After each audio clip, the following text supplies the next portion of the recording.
इस उपन्यास का अगला अध्याय है हम सब अधीर आत्माएं। घटना के कुछ महीनों बाद अजंता में सम्राट हरिसेन अजंता में निर्माणाधीन कला वीथिका को देखने आए। भंते धम्मपद ने उनका स्वागत किया। भंते उन्हें निर्माणाधीन वीथिका में ले गए। सम्राट वीथिका देखकर चकित रह गए। सम्राट ने कहा, मैंने सोचा नहीं था कि इतना सुंदर काम अजंता में होगा। पूरी छत एक खूबसूरत कलाकृति से सज गई है, जैसे चांदनी रात सजी होती है। स्तंभों में बुद्ध के सुंदर चित्र और उनकी मूर्तियां, मुझे दूसरे लोक में होने का अनुभव हो रहा है। भंते ने उन्हें महाजनक जातक का चित्र दिखाया और कहा, महाराज, आपने कहा था कि महाजनक जातक की कहानियां जरूर बनाएं। यह देखिए, इसका खूबसूरत चित्र तैयार हो गया है। चित्र ऐसा है कि महाजनक ने बुद्ध के रास्ते में जाने का निश्चय किया है और उनकी माता उन्हें रोकने का प्रयास कर रही हैं। चित्र देखकर सम्राट शोक से भर गए। उन्होंने कहा, मेरे जमाता ने जब तथागत के शरण में जाने का निर्णय लिया होगा तो उनकी पत्नी और माता के लिए कितना पीड़ायुक्त समय रहा होगा। भंते, आपने इसे बहुत अच्छे से चित्रित किया है। भंते ने कहा, जी, जो देखा नहीं है और भोगा नहीं है उसे चित्रित करना हमारे चित्रकारों के लिए बहुत कठिन होता है। ऐसे में यथार्थ भाव यदि चित्र में आ जाए तो चित्रकार की बड़ी उपलब्धि है। सम्राट ने भंते से कहा, यहां आने का मेरा उद्देश्य चित्रवीथिका को अंतिम रूप देना है।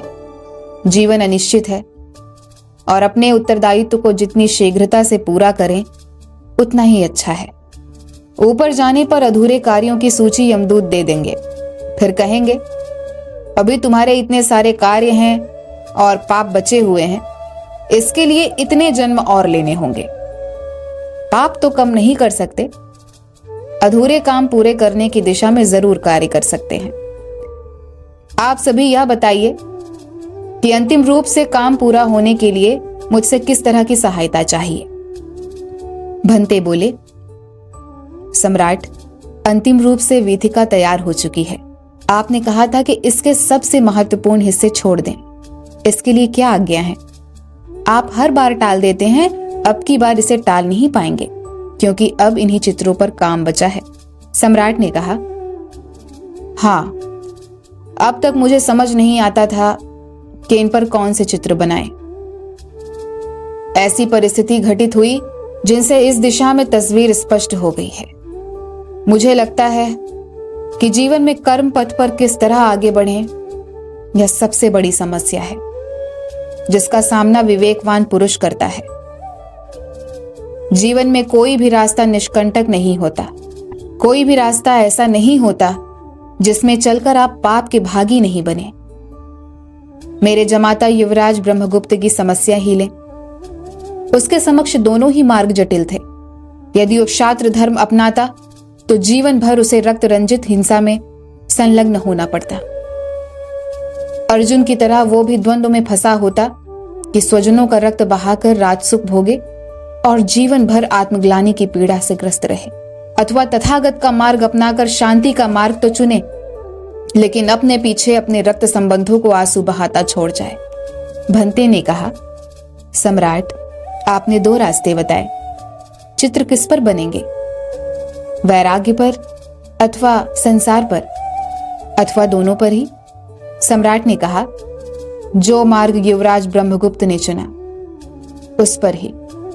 कैसे एक युवराज अपना संसार छोड़ जाता है और अपने पीछे अपने स्वजनों को निसार छोड़ देता है, इस पर चित्र बनाइए। भंते ने कहा, अवश्य सम्राट। हमने पहले ही सोचा था कि अजंता की इस कला वीथिका के केंद्र में बुद्ध ही हो सकते हैं। संन्यास के पश्चात बुद्ध के पद्मपाणी रूप का चित्रण हम करेंगे, ऐसा हमने सोचा था। क्या हम सही दिशा में जा रहे हैं? सम्राट ने कहा, अवश्य। और दूसरा चित्र आप किसका बनाएंगे जो कालजयी हो? भंते ने कहा, जैसा आपने बताया, तथागत के संन्यास लेने के बाद यशोधरा की स्थिति।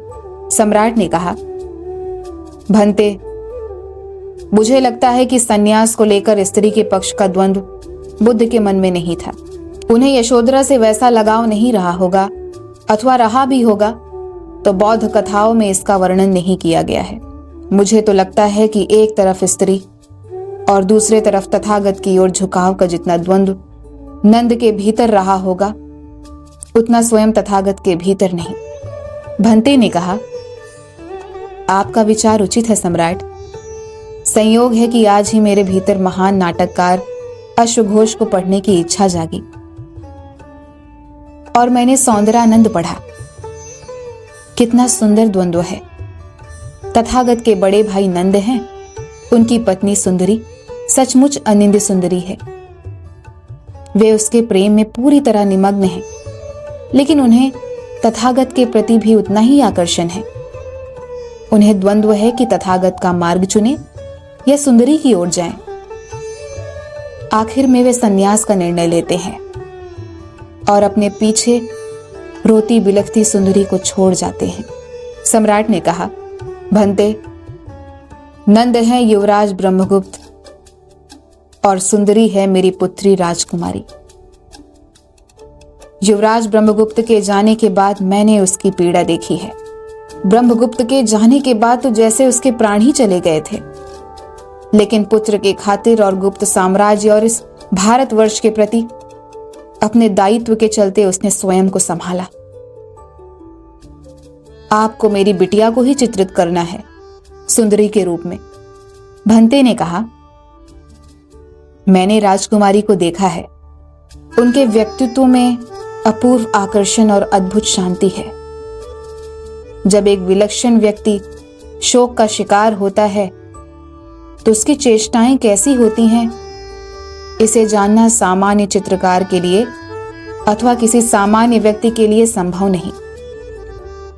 कोई भग्न हृदय व्यक्ति ही इसका चित्रण कर सकता है। हमारे चित्रकारों के दल में ऐसा कोई भी व्यक्ति नहीं है जो मरणासन्न राजकुमारी का चित्र बना सके। सम्राट ने कहा, कितने सारे लोग हैं जिनका प्रेम में हृदय भंग होता है। भंते ने कहा, पर इसमें कुछ ही कलाकार होते होंगे। इसमें भी प्रेम में भग्न होने वाला कोई कलाकार हो तो इसकी अधिकतर संभावना होती है कि वो कवि हो अथवा संगीत की दिशा में चला जाए और अपना मन बहलाए। भग्न हृदय होने के बाद कोई गहरे चित्र बनाने लगे, ऐसा सुना नहीं। सम्राट ने कहा, पृथ्वी का विस्तार अनंत है और भाव भूमि का विस्तार भी। जब शुभ संकल्प लेकर निकलें तो अवश्य राह मिलती है। आप ऐसे चित्रकार की खोज करें। मेरा दृढ़ निश्चय है कि आपको अवश्य सफलता मिलेगी। भंते ने कहा, सम्राट क्षमा करें, मेरे पास इसके लिए सीमित साधन है। आप ही इसमें मेरी सहायता कर सकते हैं। आपके गुप्तचर अपने राज्य के भीतर भी हैं और दूसरे राज्य में भी। उनके बारे में कहावत है कि सुई भी सरोवर में गिर जाए तो वे उसे खोज निकालेंगे। फिर भग्न हृदय चित्रकार क्या है? सम्राट ने कहा, आप निश्चिंत रहें।